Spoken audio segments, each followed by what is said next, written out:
ছোটোবেলায় যখন কেউ আমাকে একটা গালিগালাজ করতো আমি প্রচুর কান্নাকাটি করতাম। আমাকে গিয়ে বলতাম যে আম্মু ওই লোকটা আমাকে গালিগালাজ করছে। আমি তার সাথে কথাই বলতাম না, তার মুখই দেখতাম না। আজকে শুধুমাত্র রাজনৈতিক কারণে আমি অনেকের শত্রু হয়ে গেছি। আমি যখন আওয়ামী লীগের বিরুদ্ধে কথা বলি তারা আমাকে শত্রু মনে করে।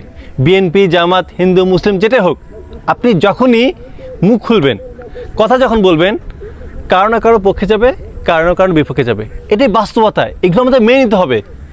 কিন্তু আজকে আমাকে প্রতিদিন অজস্র গালিগালাজ করা হয়, শত শত হাজার হাজার, শুধু কমেন্ট বক্সে না, ইনবক্সে কত ধরনের হুমকি ধামকি আসে না। প্রথমের দিকে খুবই খারাপ লাগতো, কান্নাকাটি করতাম, দরজা বন্ধ করে একা একা কান্নাকাটি করতাম, আম্মুকে বলতাম না। কিন্তু এখন আর সয়ে গেছে। আম্মু মাঝে মাঝে আমাকে ফোন দিয়ে বলে যে তোমাকে এত বেশি কথা বলা কী দরকার, দেশ নিয়ে তোমাকে এত ভাবতে হবে না। কিন্তু একটা জিনিস চিন্তা করেন তো, আমার তো একটা আদর্শ আছে, আমার তো একটা ধর্ম আছে।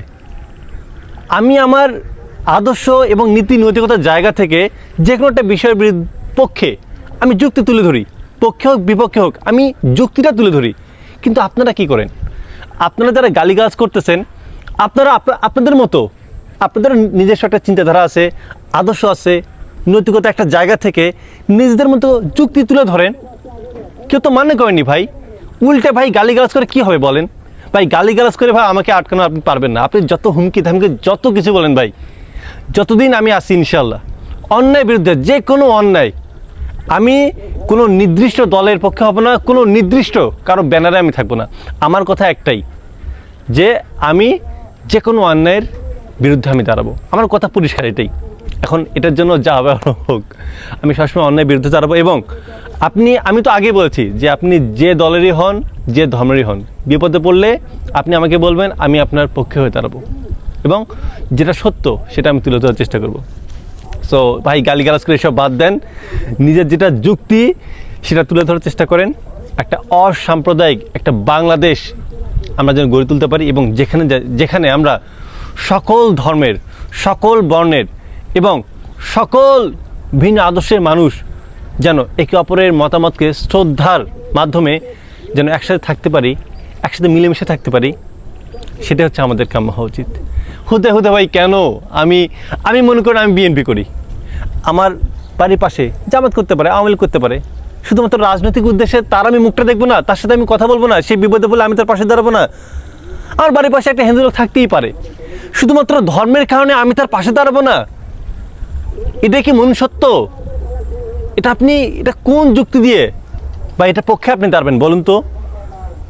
সো আমরা যেন অন্তত পক্ষে মানুষের প্রত্যেকটা মতামতকে শ্রদ্ধা করি, রেসপেক্ট করি, এবং যদি কারো মতামত আপনার ভালো না লাগে আপনি ইগনোর করতে পারেন বা আপনি যুক্তি সহকারে তুলে ধরতে পারেন। ভাই গালিগালাজ করতেছেন, আপনি নিজেই নিজেকে ছোট করতেছেন, আপনি নিজে ধর্মকে ছোট করতেছেন। আমি যদি মুসলিম হয়, যদি একটা হিন্দুকে গালিগালাজ করি, ও ভাববে শালা মুসলিম, শালা কাঠমোল্লা, এরা খুব শালা খারাপ, প্রচণ্ড গালিগালাজ করে। একটা হিন্দু যদি আমাকে গালিগালাজ করে, শালা এই শালা হিন্দু, শালা মালন, যে মনে এরা মনে এইরকমই। আসলে ভাই এগুলো মনে হয় এইরকমই। একটা কেউ যদি অন্যায় করে মনে হয় শালা পুরো সম্প্রদায়টাই শালা খারাপ, এরকমই। কিন্তু সব মুসলিম তো খারাপ না, সব হিন্দুরা তো খারাপ না, তাই না? সব হিন্দুরা তো দেশদ্রোহী না, সবাই তো আর ভালোতে দালাল না, তাই না? তো এই বিষয়গুলো আমাদের বুঝতে হবে, আমাদের মানতে হবে।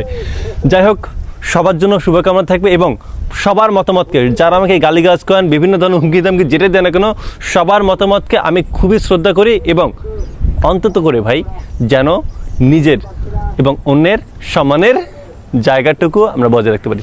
ভালো থাকবেন, অল দ্য বেস্ট।